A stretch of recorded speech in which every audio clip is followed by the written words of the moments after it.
ಸಾಶ್ವ ಟಿವಿಗೆ ಸ್ವಾಗತ. ನಾನು ಶಮಿ ಶೆಟ್ಟಿ. ಮಧ್ಯಪ್ರಾಚ್ಯದಲ್ಲಿ ಯುದ್ಧದ ಕಿಚ್ಚು ಹತ್ತಿಕೊಂಡಿರುವ ಬೆನ್ನಲ್ಲೇ ಭಾರತದ ಪಾಲಿಗೆ ಒಂದು ಅತ್ಯಂತ ಮಹತ್ವದ ಮತ್ತು ಸಮಾಧಾನಕರವಾದ ಸುದ್ದಿ ಬಂದಿದೆ. ಇಡೀ ವಿಶ್ವವೇ ಕಣ್ಣಿಟ್ಟಿರುವ ಹರ್ಮುಜ್ ಜಲಸಂಧಿಯಲ್ಲಿ ಭಾರತೀಯ ತೈಲ ಟ್ಯಾಂಕರ್ಗಳ ಸಂಚಾರಕ್ಕೆ ಇದ್ದ ಆತಂಕ ಈಗ ದೂರವಾಗಿದೆ. ಭಾರತದ ವಿದೇಶಾಂಗ ಸಚಿವ ಎಸ್ ಜೈಶಂಕರ್ ಮತ್ತು ಇರಾನ್ ಸಚಿವ ಅಬ್ಬಾಸ್ ಅರ್ಗಿಚಿ ನಡುವೆ ನಡೆದ ಮಹತ್ವದ ಮಾತುಕತೆ ಫಲವಾಗಿ ಭಾರತೀಯ ಹಡಗುಗಳಿಗೆ ಸುರಕ್ಷಿತ ಮಾರ್ಗ ಸಿಕ್ಕಿದೆ. ಇದರ ಬೆನ್ನಲ್ಲೇ ಭಾರತೀಯ ಕ್ಯಾಪ್ಟನ್ ಮುನ್ನಡೆಸುತ್ತಿದ್ದ ಬೃಹತ್ ತೈಲ ಟ್ಯಾಂಕರ್ ಈಗ ಮುಂಬೈ ಬಂದರನ್ನ ತಲುಪಿದೆ. ಹರ್ಮುಜ್ ಜಲಸಂಧಿ ಅಂದ್ರೆ ಅದು ವಿಶ್ವದ ಅತ್ಯಂತ ಸೂಕ್ಷ್ಮ ಸಮುದ್ರ ಮಾರ್ಗ. ಯುದ್ಧದ ಕಾರಣದಿಂದ ಈ ಮಾರ್ಗ ಬಹುತೇಕ ಮುಚ್ಚುವ ಹಂತಕ್ಕೆ ತಲುಪಿತ್ತು. ಆದರೆ ಭಾರತದ ರಾಜತಾಂತ್ರಿಕ ಒತ್ತಡ ಮತ್ತು ಸ್ನೇಹಕ್ಕೆ ಮಣಿದ ಇರಾನ್ ಭಾರತೀಯ ತೈಲ ಟ್ಯಾಂಕರ್ಗಳಿಗೆ ಮಾತ್ರ ವಿಶೇಷ ರಿಯಾಯಿತಿ ನೀಡಿದೆ.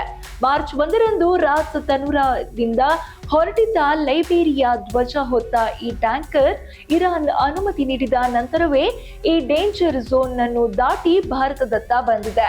ನೌಕಾಯಾನ ಸಚಿವಾಲಯ ನೀಡಿರುವ ಮಾಹಿತಿ ಪ್ರಕಾರ ಸದ್ಯ ಪರ್ಷಿಯನ್ ಕೊಲ್ಲಿ ಪ್ರದೇಶದಲ್ಲಿ ಭಾರತದ ಧ್ವಜ ಹೊಂದಿರುವ ಒಟ್ಟು 28 ಹಡಗುಗಳು ಕಾರ್ಯನಿರ್ವಹಿಸುತ್ತಿವೆ. ಅದರಲ್ಲಿ ಅತ್ಯಂತ ಆತಂಕದ ವಿಷಯವೆಂದರೆ ಹೊರ್ಮುಜ್ ಜಲಸಂಧಿಯ ಪಶ್ಚಿಮ ಭಾಗದಲ್ಲಿ 24 ಹಡಗುಗಳಿದ್ದು ಅದರಲ್ಲಿ 677 ಭಾರತೀಯ ನಾವಿಕರಿದ್ದಾರೆ. ಇನ್ನು ಪೂರ್ವ ಭಾಗದಲ್ಲಿ 4 ಹಡಗುಗಳಿದ್ದು ಅಲ್ಲಿ 101 ನಾವಿಕರಿದ್ದಾರೆ. ಈ ಎಲ್ಲ 778 ಭಾರತೀಯರ ಸುರಕ್ಷತೆ ಈಗ ಸರ್ಕಾರದ ಮುಂದಿರುವ ದೊಡ್ಡ ಸವಾಲು. ಜೈಶಂಕರ್ ಅವರ ಮಾತುಕತೆಯಿಂದಾಗಿ ಈ ಎಲ್ಲ ನಾವಿಕರಿಗೆ ಈಗ ಭರವಸೆಯ ಬೆಳಕು ಕಂಡಿದೆ. ವಿಶ್ವದ 3ನೇ ಅತಿದೊಡ್ಡ ತೈಲ ಬಳಕೆದಾರ ದೇಶವಾಗಿರುವ ಭಾರತಕ್ಕೆ ಈ ಮಧ್ಯಪ್ರಾಚ್ಯದ ಬಿಕ್ಕಟ್ಟು ದೊಡ್ಡ ತಲೆನೋವಾಗಿದೆ.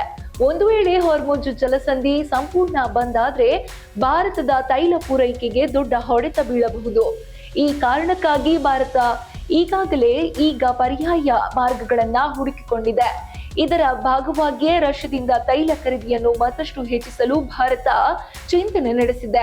ಪರ್ಷಿಯನ್ ಕೊಲ್ಲಿಯ ಅವಲಂಬನೆ ಕಡಿಮೆ ಮಾಡಿ ದೇಶದ ಇಂಧನ ಭದ್ರತೆಯನ್ನು ಕಾಪಾಡಿಕೊಳ್ಳುವುದು ಸರ್ಕಾರದ ಮುಖ್ಯ ಉದ್ದೇಶವಾಗಿದೆ. ಒಟ್ಟಿನಲ್ಲಿ ಜೈಶಂಕರ್ ಅವರ ಚಾಣಕ್ಯ ನಡೆ ಭಾರತದ ತೈಲ ಟ್ಯಾಂಕರ್ಗಳನ್ನು ಸುರಕ್ಷಿತವಾಗಿ ತಾಯ್ನಾಡಿಗೆ ತಲುಪಿಸಿದೆ. ಆದರೆ ಯುದ್ಧದ ಕಾರ್ಮೋಡ ಇನ್ನೂ ಸರಿದಿಲ್ಲ. ಹೀಗಾಗಿ ಭಾರತದ ಮುಂದಿನ ಪ್ರತಿ ನಡೆಯೂ ಅತ್ಯಂತ ನಿರ್ಣಾಯಕವಾಗಿದೆ.